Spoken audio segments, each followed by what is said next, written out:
যেখানেই যাচ্ছেন ভাই, গিয়েই প্রথম শুরু করেন বিসমিল্লাহ বলে আমার নাম। রতনে রতন শোনে, যে যা সে তাই তাই বলে। চোর চোরকে চেনে, বাটপার বাটপারকে চেনে, ডাকাত ডাকাতকে চেনে, চাঁদাবাজ চাঁদাবাজকে চেনে।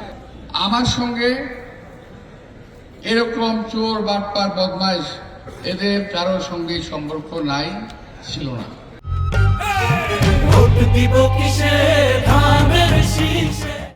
আমার সম্পর্কে কথা বলছেন, নানা রকম কথা।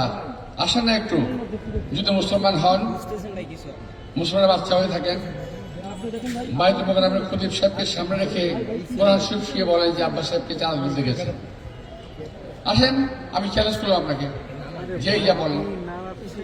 এসব ফালতু কথা বলে মানুষকে বিভ্রান্ত করার চেষ্টা করবেন না। আজে বাজে কথা বলে এদেশে মানুষকে ঠকানোর চেষ্টা করবেন না। আমার এলাকার জনগণ কোন ভাগাড়ের মাল নয় যে ভাগযোগ করে নিয়ে যাবেন। 17 বছরে তারা একজন এমপি পায় নাই কথা বলার। এই এলাকার 17 বছর আগে এলাকার এমপি ছিল, আমি ছিলাম, তার আগে একজন ছিল, আমার এলাকার ছেলেরা ছিল এমপি। এমনকি জাতীয় পার্টির সময় এলাকার ছেলে এমপি হয়েছিল। এই এলাকার মানুষ উড়ে এসে জুড়ে বসা কাউকে দেখতে চায় না। এলাকার মানুষ চায় যাকে চাইলেই হাতের কাছে পাওয়া যাবে, যার ঠিকানা জানে, বাড়ি চেনে, ঘর চেনে, তাকেই তার এলাকার মানুষ চায়। যদি আমার ঘরের ছেলে আমাকে গালি দেয়, আমার আপত্তি কিছু নাই।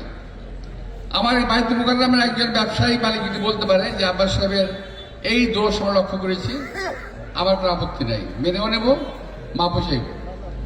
কিন্তু বাইরে থেকে এসে একজন লোক জানে না, শুনে না, আমার সঙ্গে তার একদিনের জন্য কথা হয়নি, অথচ তিনি যেখানেই যাচ্ছেন ভাই, গিয়েই প্রথম শুরু করেন বিসমিল্লাহ বলে আমার নাম। তো এতে আমার একটা লাভ হয়েছে কি জানেন? আমার নামটা যারা জানতো না তারা অনেকে জেনে ফেলছে। বিনা পয়সার প্রচারণা, খরচা অর্ধেক কমে গেছে আমার।